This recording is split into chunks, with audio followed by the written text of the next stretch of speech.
everyone. I am Nathan Pilling, and I'd like to welcome you to this evening's election night coverage.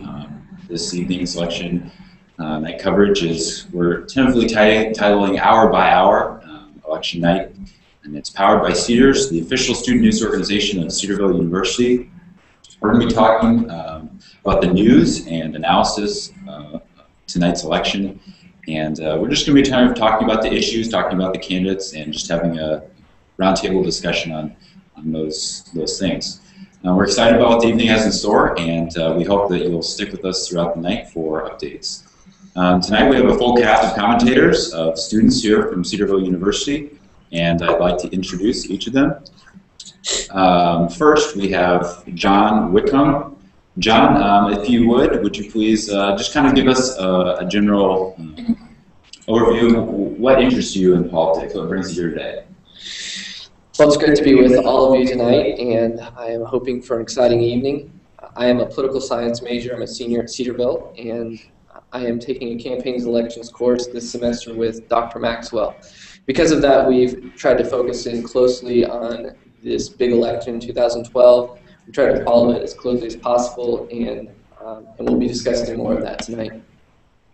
Thanks, John. Next, we have Jordan Reiner. Jordan? Hi, my name is Jordan. I'm a junior here at Cedarville, majoring in media communications. I am assistant editor at the Ventriloquist underground newspaper, and I am also part of the debate team leadership here at Cedarville. Thanks, Jordan. Next, we have Lauren April. Lauren? Hello, everyone. As Nathan said, my name is Lauren April, and as John said earlier, I'm also part of the campaigns and elections class that Professor Maxwell teaches. I'm a political science and political communication double major here at Cedarville University, and I'm a sophomore, and I'm on the speech team, and I just love politics. I love getting into this current election as it's going to be so close, and we'll find out who our winner is tonight. All right. Thank you. So before we get going into tonight's coverage, and before the polls start closing this evening, I'd like to kind of go around and get a few predictions from our commentators. We've heard all the polls, the pundits, and the commentators throughout the news.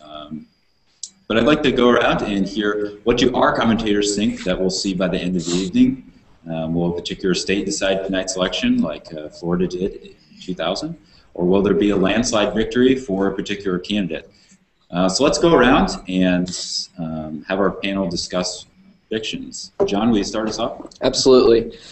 I think tonight we should be focusing in particularly on a few states, one of those being the state we're located in here, Ohio. I think that's going to play a big role. Just recently, in the past month, Governor Romney has pulled very close to President Obama, and it's looking to be a very tight race in Ohio. Also, a few other states to look for are Colorado. Again, Governor Romney's been picking up momentum in Colorado. Florida and Virginia, those are going to be close states, but they're kind of looking to favor Governor Romney at this point. So again, we just want to be focusing in closely on some of the battleground states that I just mentioned.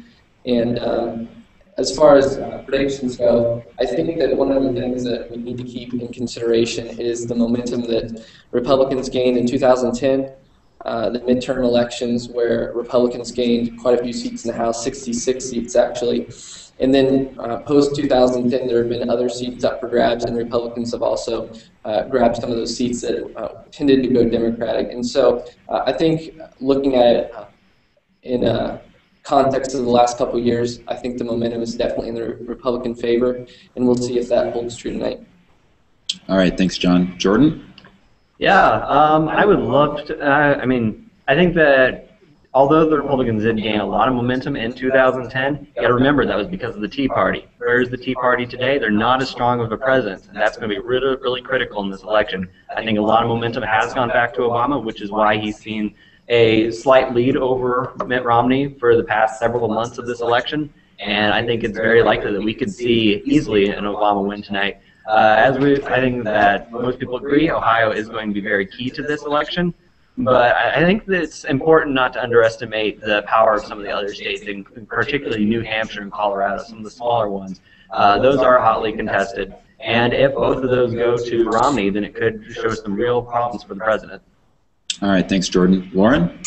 Well, I think they've said a lot of key points in this election today, and how I personally think it's going to be a very close race. I think it has the potential to come down to a state. If Mitt Romney wins and wins big in Florida, that's going to be a huge momentum swing for him. As we've seen in the past couple of weeks, he really has been continuing to rise in the polls.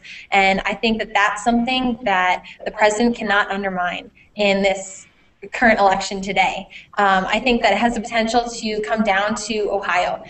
This is in this state where we currently are. It's something that everyone has continued to talk about, as well as so many of the news stations nationally, and I think that it has potential to come down to Ohio. But as Jordan said, we definitely cannot undermine the small states like New Hampshire, and especially since, I mean, Mitt Romney was just there yesterday campaigning. So I think that it does come down to the swing states. If Mitt Romney wins, he has the potential, I think, to win big. Not very big, but big. And I also think that if Obama wins, it's going to be just barely a slight lead. So we'll find out tonight, but I'm curious to see who wins. All right, some interesting predictions to say the least. Let's go over one more question before we break for this particular segment. Let's kind of talk about the broader questions of this election. It's clear that, like in a lot of elections, America is pretty divided. Let's just talk about the question, does this system work? Or is it just the best system that we have? Is it effective in getting the right candidate elected? And do the right messages get out, or do they get drowned out in all the talking that happens during this election season? John, can we go to you first?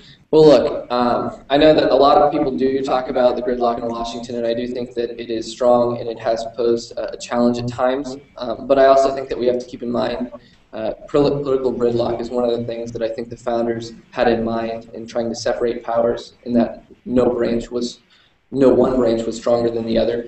I think it's important to note that. And I also think that while this election has definitely been controversial, while there have been a lot of negative campaign ads, I don't really necessarily think this is new. I think that we've experienced this type of controversy in the past as well. We see it now, and again, I think that for the past over 200 years, our system has proven to hold strong, and I think that we will again see that tonight. All right, thanks, John. Jordan?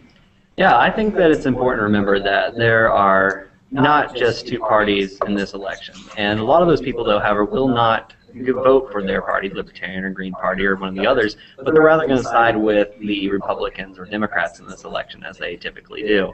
Which means that even though our two-party system permits democracy, it does not necessarily encourage democracy in the marketplace of ideas, bringing multiple groups together for a single discussion on politics to elect a variety of people.